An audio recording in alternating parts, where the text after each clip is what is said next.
Welcome to Araku public voice. ఈరోజు వార్త. Road నిర్మించాలి, గిన్నెలకోట రోడ్ నిర్మించాలి, గిన్నెలకోట రోడ్ నిర్మించాలి, గిన్నెలకోట రోడ్ నిర్మించాలి, గిన్నెలకోట రోడ్ నిర్మించాలి, గిన్నెలకోట రోడ్ నిర్మించాలి, గిన్నెలకోట రోడ్ నిర్మించాలి, గిన్నెలకోట.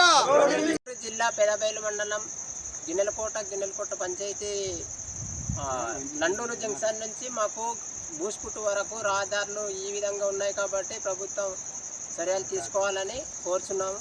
అలాగే గతంలో సంవత్సరంన్నర నడుస్తున్న రోడ్డు పరిస్థితి ఈ విధంగానే ఉందని మేము అధికారులకు తెలియజేస్తున్నాం. అల్లూరు జిల్లా పెదబయలు మండలం గిన్నెలకోట పంచాయతీ పరిధిలో గల మెయిన్ రోడ్డు నండూరు జంక్షన్ నుంచి బూస్పుట్టు వరకు మరి తరతరాల నుంచి మేము ఈ మట్టి రోడ్డు నుంచే మరి చాలా ఇబ్బందులు నడుస్తున్నాం కాబట్టి ప్రభుత్వం దృష్టికి దరఖాస్తులు పెట్టినప్పుడు ఇంతవరకు దానికి నామమాత్రంగానే స్పందిస్తున్నారు, కానీ ఇంతవరకు దీని కార్యరూపం దాల్చలేదు. కాబట్టి ఈసారి ప్రభుత్వానికి స్పందించి ఈ రోడ్డు త్వరగా నిర్మించాలని కోరుతున్నాం. అలాగే ఈ రోడ్డు ఈ బాగా అవుతే ఈ ఆంధ్రప్రదేశ్ కాకుండా ఒరిస్సా రాష్ట్రానికి కూడా ఇది ముఖ్యమైన రోడ్డు.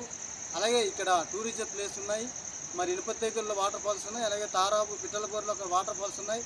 చాలా జనాలు వస్తూ ఈ రోడ్లో మరి బురద వలన చాలా జనాలు ఎంతో శ్రద్ధతో వస్తూ ఇటు చేరేటప్పుడు దుఃఖం తెలుతున్నారు. ఎందుకంటే రోడ్డు పాలేని వల్ల అక్కడ మరి జారుతూ పడిపోయి చాలా ఇబ్బందులు పడుతున్నారు. కాబట్టి దీన్ని స్పందించి గవర్నమెంట్ వారు తక్షణమే ఈ రోడ్డు మరి తార్ రోడ్డుగా మరి గవర్నమెంట్ వారు చేయాలని కోరుతున్నాం. ఇది చాలా మరి ఇబ్బందికరమైన రోడ్డు. ఇలాంటి దగ్గర అధికారులు కానీ ఆయా గవర్నమెంట్ వారు పనిచేయడంతో చాలా ఇబ్బంది పడుతున్నారు. కాబట్టి ఈ యొక్క మామూలు ప్రజలే కాకుండా ఇక్కడ పనిచేసే సిబ్బంది, టీచర్స్ అయితేనేమి, మరి హెల్త్ డిపార్ట్మెంట్ అయితేనేమి, రకరకాల డిపార్ట్మెంట్ అందరూ కూడా ఇక్కడ ఈ గిన్నెలకోట పంచాయతీలో డ్యూటీ చేయాలంటే చాలా ఇబ్బంది పడుతున్నారు. కాబట్టి దీన్ని స్పందించి గవర్నమెంట్ తక్షణమే ఈ రోడ్డు నిర్మించాలని కోరుతున్నాం. మరి ఏమాత్రం దీన్ని జాప్యం చేసినా మేము మరి ఈ రోడ్డు కానీ శాంక్షన్కి ఇవ్వకపోతే మేము ఈ యొక్క పంచాయతీలు అందరూ కూడా మేము ఏదో ఒక రోజు మరి కలెక్టర్ దగ్గర వచ్చి మేము కూర్చుంటాం. దానికి మేము వెనక తగ్గేది లేదు. కాబట్టి దీన్ని స్పందించి వెంటనే మాకు రోడ్ శాంక్షన్ చేయాలని కోరుతూ మరి గవర్నమెంట్